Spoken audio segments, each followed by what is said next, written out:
Hello friends, আজ আমি তোমাদের সাথে অনিয়ন পরোটা রেসিপি শেয়ার করব। দেখে নেওয়া যাক আজকের রেসিপি। নিয়ে নিয়েছি পরিমাণ মতন আটা, দিয়ে দিচ্ছি তাতে নুন।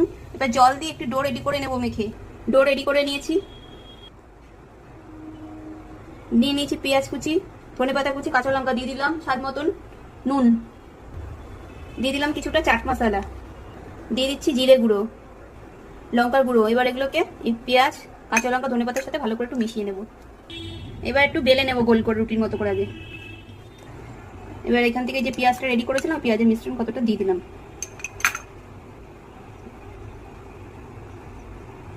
এবার এটাকে আবার একটু বেলে নেব। বেলে নিলাম। এদিকে তাওয়া বসিয়ে দিয়েছি, তাওয়া গরম হলেই এবার রিফাইন দিয়ে ভেজে নিলেই তৈরি হয়ে যাবে। সেঁকে নেবো আগে। একদিক সেঁকা হয়ে গেলে উল্টে দেবো, আর একদিক একটু উল্টে দিলাম, দিয়ে দিলাম অল্প রিফাইন তেল। এবার উল্টে পাল্টে এই যে ভেজে নিলাম। প্লেটে সার্ভ করে নিয়েছি অনিয়ন পরোটা। ব্রেকফাস্ট হোক বা ডিনার, ঝটপট তৈরি হয়ে যাবে এই রেসিপি। আচার কিংবা টমেটোর কেচাপের সাথেই খাওয়া যাবে, খেতেও দারুণ টেস্টি।